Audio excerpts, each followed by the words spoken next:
ಕೋಳಿಯ ಕೂಗು ಹೊಲಗಳಿಗೆ ಹೋಗುವ ಜನಗಳ ಸಾಲು ಬಿತ್ತುವ ಕಾಲ ಬೆಳೆಯುವ ಕಾಲ ನಮ್ಮೂರ ಜನರೆಲ್ಲ ದುಡಿಯುವ ಕಾಲ ನಮ್ಮೂರ ಜನರೆಲ್ಲ ದುಡಿಯುವ ಕಾಲ ಹೊಸ ಹೊಸ ಕೂರಿಗೆಯ ಹೊತ್ತಿರುವರು ವಿಧ ವಿಧದ ಬೀಜಗಳ ಬಿತ್ತಿರುವರು ಹೊಸ ಹೊಸ ಕೂರಿಗೆಯ ಹೊತ್ತಿರುವರು ವಿಧ ವಿಧದ ಬೀಜಗಳ ಬಿತ್ತಿರುವರು ಬಿತ್ತುವ ಕಾಲ ಬೆಳೆಯುವ ಕಾಲ ನಮ್ಮೂರ ಜನರೆಲ್ಲ ದುಡಿಯುವ ಕಾಲ ನಮ್ಮೂರ ಜನರೆಲ್ಲ ದುಡಿಯುವ ಕಾಲ. In October 1999, 22 senior staff members and trainers from various Mairada project locations came together for a week at Mairada Kamasamudram project for their first experiential exposure to a process known as Appreciative Inquiry. The Canada-based International Institute for Sustainable Development raised a fund from DFID to make this workshop possible for Mairada, and 3 of their staff members also participated in it. Mette Jacobsgaard from Cambridge was the main facilitator. This video film was made over the period of the workshop in an attempt to share the process with others. Since the early 1980s, Mairada has been working with rural people to improve livelihoods using participatory processes.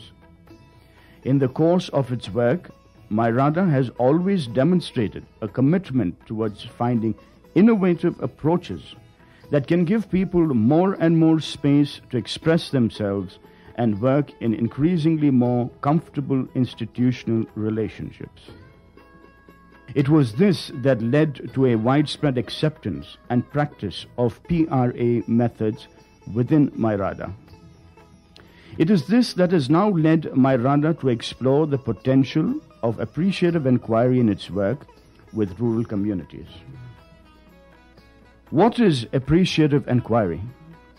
It is an approach to organizational analysis and learning that is uniquely intended for discovering, understanding, and fostering innovations in social organization arrangements and processes. Let us take what usually happens when a development organization decides to work with deprived communities in any given area. It is often a fact that staff tend to begin by focusing on the local people's problems, constraints, deficiencies, and unmet needs. What do you think are the limitations of a problems-based approach in development? One of the reasons for this pressure to identify needs is how our projects are designed.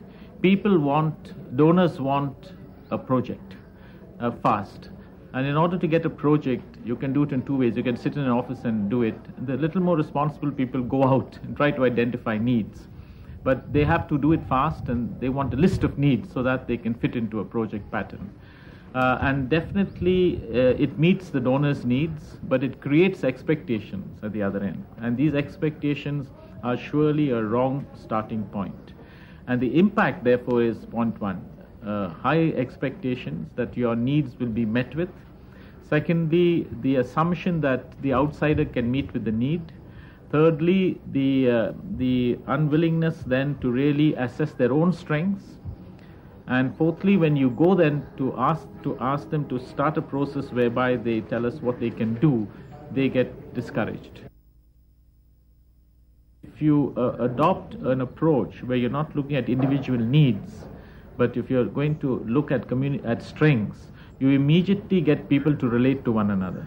If you're looking at needs, you don't relate to one another. You say, I need a cow, or you need a goat, or you need a dog. But if you look at strengths, then people normally come together to say, yes, we can do this.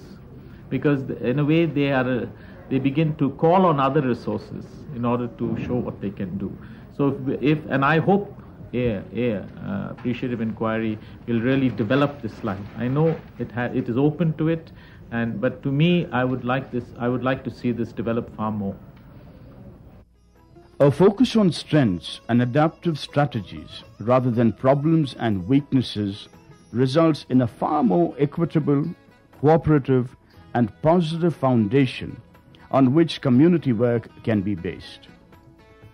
Appreciation is the ability to see beyond obstacles, problems, and limitations, and to generate hope in the human capacity to achieve potential. Appreciative inquiry is an approach that enables such a process to be set in motion. Appreciative inquiry consists of 4 main phases that are interdependent and continuously revolving in a circle. This is usually referred to as the 4D cycle. The first D stands for discovery. It is the phase where we discover what gives life, what gives excitement to our organization, to our project, to our interaction, in our human relationships. The very first questions that we ask are always, think of a time when you felt really excited about your work, in your relationship, or in teamwork, or tell a story of a time when the project was going really well. What happened? It's important to be specific, to tune into the environment, the context. Who was there? Who said what? And who did what? The process of discovery can be facilitated through a key question like, can you think of a time when your group achieved something significant? What factors contributed to this achievement? Answers can be in the form of stories and pictorial representations. Drawing pictures is good because even non-literate people find ways of representing what is important to them, which can then become the basis for further analysis. This is how we did it in our classroom session, beginning with the question, what have been the best things about Mairada? Our large group was divided into 5 small groups, and each group answered by producing a chart of drawings. There were several other exercises that helped us discover peak moments in our organization and lives. There were cards filled in on what we felt we could do best, and stories told about times when we were most excited working for Mairada. Training coordinator Rajachari said he felt fulfilled when the bankers he had trained went back and actually formed self-help groups of poor people, something they had earlier regarded as someone else's job and not theirs. Now at this stage, so there are 230 self-help groups they have formed with good intention, and 30% of the self-help groups they have already linked to the self-help groups. The repayment percentage is very high, 100% repayment they were able to mobilize from the self-help groups. So where the loans have given directly from the bank to the individuals, it is very, very low, the repayment percentage. By the groups, it is 100%. So the banks are also very happy, and the Mairada also very happy, and we are continuously supporting, and we are having contact with Kaveri Gramana Bank and Mairada. So this training impact is now known to the international level. Vidya Ramchandran recalled an exercise that has continued to motivate her through the years. She was in a group where every participant had to write one positive statement about every other participant. Talking about it, she said, Well, actually, I've saved my piece of paper. I participated in this exercise about 8 years ago or so. It's the only time I've been through it. And I still have my sheet of paper. A number of the people who wrote on it continue to be my colleagues. And I like to think that they continue to believe that I am what they wrote about me. On my sheet of paper, I had several people saying they could always approach me and I would help them, and I was cheerful, and when they felt depressed, they could come to me and I would cheer them up. And All sorts of things. Sometimes I look at it. I feel a bit shy, actually, to look at it. But once in a while, I sneak a look and feel good. Following the classroom session on the discovery phase, all the participants attempted to use it in some of the villages of the Kamasamudram project. It took several hours for people to realize that we were not asking for their problems. We wanted to listen to something happy, something good, something that had made them feel like achievers. Once they understood this, people began to enjoy themselves. Bhulakshmi spoke of her panic when her group told her that she would be entitled to no benefit unless she learned to sign her name.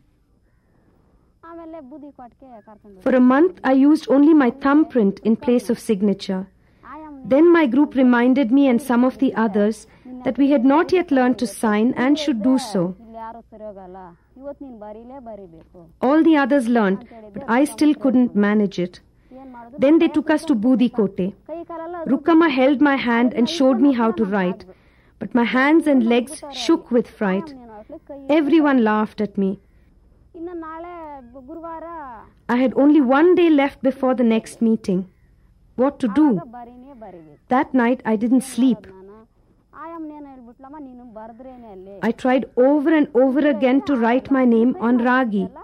My husband laughed and said, "Aren't you ashamed? Even children can do it." Then suddenly I found I could write. Chaudama's husband was a compulsive gambler who told her he would stop if she could actually catch him red-handed at it. After a year of plotting and spying, she and her group members finally caught him. 7 of us raided the den. When the men saw us, they started escaping from the other side. They ran one after the other, one after the other. One of them gathered all the playing cards and stuffed them into his pockets so that we would have no proof. 5 of them escaped, but 3 were caught. Some almost fell into a well nearby, but they managed to run anyway. We scolded them a lot. You being married men with children, is this how you behave? How can you take your wives for granted? After that night, I watched my husband closely. For 9 days, he never went into town or spoke to anyone. He came back from work, ate, and slept. I know that since then he has never gambled. No one gambles in the village anymore. Gambling was quite rampant here before. Now, no one gambles. The discovery stage is the start of the paradigm shift from problem orientation to achievement orientation. It creates good feelings and reinforces self-worth. It energizes people and forms the basis for embarking on the next of the 4 Ds. The second D in appreciative inquiry stands for dream. In this phase, we dream about what the future can be for us, based on the strengths we have discovered in us. The dream stage of appreciative inquiry builds on the discovery stage we did yesterday. Yesterday, the group discovered what the organization looks like when it's at its best. Building on that, we asked them, what would the organization look like if it was always at its best? And stretching it even further to say, could you envision what might be in the future? So we have asked the participants to take a moment for themselves to think about what sort of wishes do they as individuals have for the organization. And building on that, combined with what they discovered yesterday, what it looks like when it's really at its best, we asked them to do what we call provocative propositions. The proposition is meant to be provocative, it's meant to be a challenge in the present tense, and also a place where they would like to go. Provocative because we believe that you can take a challenge. If you know that you've had success in the past, you are more likely to go with the challenge. And a challenge or a provocation, in a positive sense, will take you further, and it will especially take you further if you have it based on what you know already is. So it is not dreaming or envisioning like winning the lottery or something that is highly improbable. It is envisioning something that's built on what you already know, but still dreaming ahead of it. It has to be realistic. There's no point in saying we are on the moon. It has to be doable, but it has to be doable and still challenging. We began to experiment on ourselves, with each participant making 3 wishes for Mayurada. My wish for Mayurada is that all of us, each staff, everybody should have the same wish of having that complete difference in the village. So everybody should have the same wish. That is my wish for Mayurada. So connecting these two, I think Mayurada should have a full-fledged training, professional training center in order to train them and to train the people in order to take up the responsibility and initiate the people to do development works. We should not lose that focus of, we are working for a development as a family. Ultimately, those people with whom we are working should feel that Mayurada is good. These wishes were then consolidated in small groups, and each group came out with provocative propositions. One of the statements made by this group was that Mayurada had established a policy consultancy cell related to rural development at the national level. After experiencing the dream phase in the classroom, we went back to the villages to try it out. We began by recollecting the previous day's events, dwelling on the strengths from the discovery stage. The process of talking about dreams was not very difficult for people to do. Their dreams were also rooted in their strengths and quite challenging.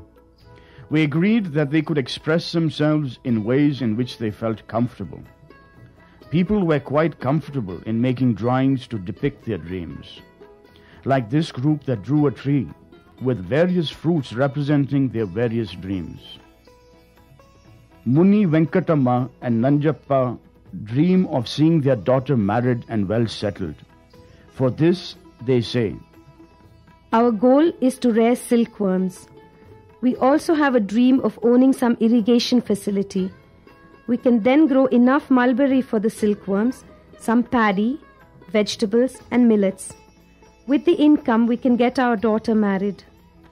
Narasamma of Swati Self-Help Group said, The men in this village drink, beat their wives.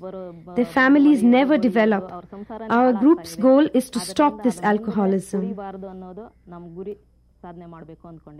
The dream phase is important because it enables people to give a concrete shape to a vision of their future. The appreciative approach is based on an understanding of human psychology. People respond to positive images much better than to negative images. It also recognizes and creates space for emotions to be expressed and channelizes these emotions towards the achievement of their dreams. We construct our own reality, and the way we construct our own reality is very important. If we hold negative images about ourselves or about what is going to happen in our lives, we are more likely to create a negative future and reality for ourselves. But if I praise you and say, I think you're doing really well, I really liked what you were doing, and so forth, you feel proud of yourself and you carry the knowledge of being able to do something. You create a positive picture for yourself, of yourself, and a positive future for yourself. You anticipate that something positive will happen. We knew already our strength, but we have not thought. We can have some visions which may not be possible to achieve. But as you said in your theory session, if we make provocative propositions based on our strengths, we can achieve it. we can have that. Looking back at our achievements, we realize that we took it as a challenge and we achieved it. Whatever, if you look back to Mayarada's achievement, We feel that if you believe, you can achieve. it's possible to achieve. Whatever we wanted to achieve, that we mind it, we will achieve it. Yeah. It's a confidence. We have that much We are confidence. having confidence. So we end with that believing is achieving. If you believe, you will achieve. After the dream phase, we come to the third D, which stands for design. The design is making the dream come true, making the provocative proposition come true. It's okay having this proposition, but the next question you ask yourself is, what do you do with it? And that is going through the various stages. It's really a kind of implementation plan. What do we need to do as an organization or as a project or as a group in order to be able to fulfill this wonderful vision, this provocative proposition? So we asked the group to be as specific as possible and go through who is going to do what and when and how and what do you need to be able to achieve that. Be very, very practical. In the classroom, we took some of the earlier developed provocative propositions and broke them down into sets of doable activities. Since all of us were familiar with planning, and since this was a training program, and in that sense not a real planning session, we did not spend much time on this activity in the classroom. We did, however, try it out in the villages. The fieldwork began by reflecting on people's dreams. Since there were many dreams, we spent some time in prioritizing them. In the group that worked with children, the design stage exercises almost could not be done, because though the children had expressed dreams that could certainly be achieved, they did not have enough information to plan their next steps. They needed more time and also the support of knowledgeable adults. This suggested an area of work for Mayarada in the future. Lakshmi, a school student, dreamt of becoming a police officer. I will pass my 10th standard with the first class and then go to Maharani's College in Bangalore for my pre-university course. I will seek the help of my family and friends to study for my examinations. I want to pass the Indian Police Services examination. With the other groups, planning was easier, particularly since Mayarada had been working in these villages, and people do have the experience of planning. The women of Hunkal Durga self-help group said, all the 28 families in the village will make a representation to the Mandal Panchayat and arrange for tractors to fill up the ditch where we want our school building. We will mobilize the necessary support from the BDO and the AEO in Bangarpet and build our school.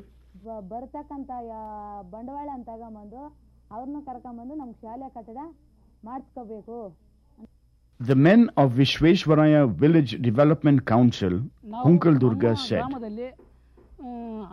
ಅನಕ್ಷರಸ್ಥನು ಹೋಗಲಾಡಿಸಿ ಶಿಕ್ಷಣವನ್ನು ತರಲು ಮೊದಲ ಬಾರಿಗೆ ಗ್ರಾಮ ಸಭೆಗಳನ್ನು ಕರೀತೀವಿ. We want to completely root out illiteracy in our village. We will first call a meeting of all the village people.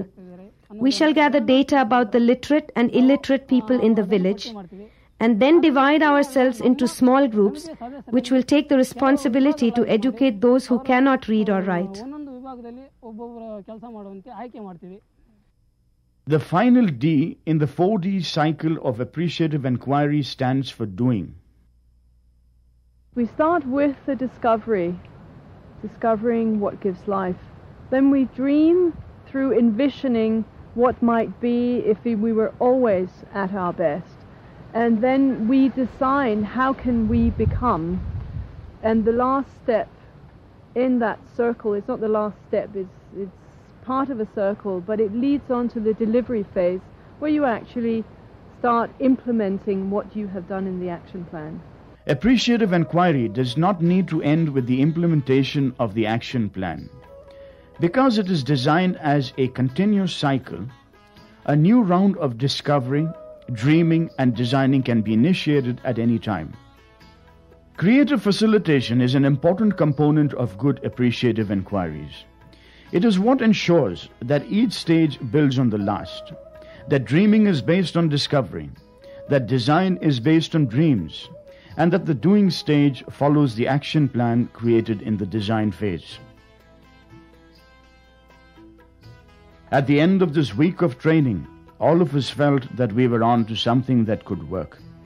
To start on a positive note, to start with the process of discovery of strengths, and to start with a vision that is based on internal strengths rather than external inputs, is a good way to set in motion the processes of empowerment. In MyRADA already I feel that base is there. For example, the community what we are working, we say always possible. For example, a poor man able to save where others were thinking not possible. And we are able to, MyRADA able to give a strong incidence that poor people are able to run the institutions. So that way the practical base is there. And this particular concepts definitely I feel that add value for that one. So we may tend to neglect certain aspects. Because of this appreciative inquiry, I think it will definitely add value to the MyRADA's thinking that people can able to do.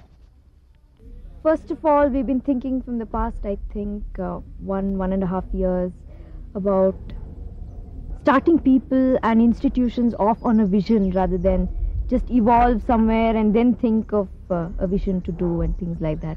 So I think we've got a good tool where we can, start with building people's visions.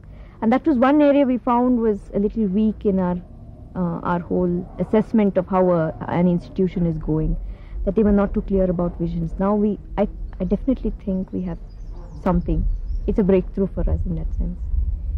This whole thing about appreciative inquiry could be an undercurrent in the kind of work we do. It does not negate some things that we do, or it does not throw something into the dustbin, but somewhere it adds a certain undercurrent to everything that we do, which might give us something new. And also for us, we thought it gives us something good to start off on a personal note. Each one of us gets a personal change, which then gets reflected in the work we do, and then it goes on and on and on. So that's what it is. This workshop is only the beginning. We hope that this videotape provokes you into learning more about appreciative inquiry and using it in your work as we plan to learn and use it in ours.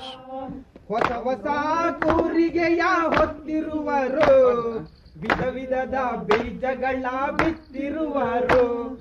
ಹೊಸ ಹೊಸ ಕೂರಿಗೆಯ ಹೊತ್ತಿರುವರು, ವಿಧ ವಿಧದ ಬೀಜಗಳ ಬಿತ್ತಿರುವರು. ಬಿತ್ತುವ ಕಾಲ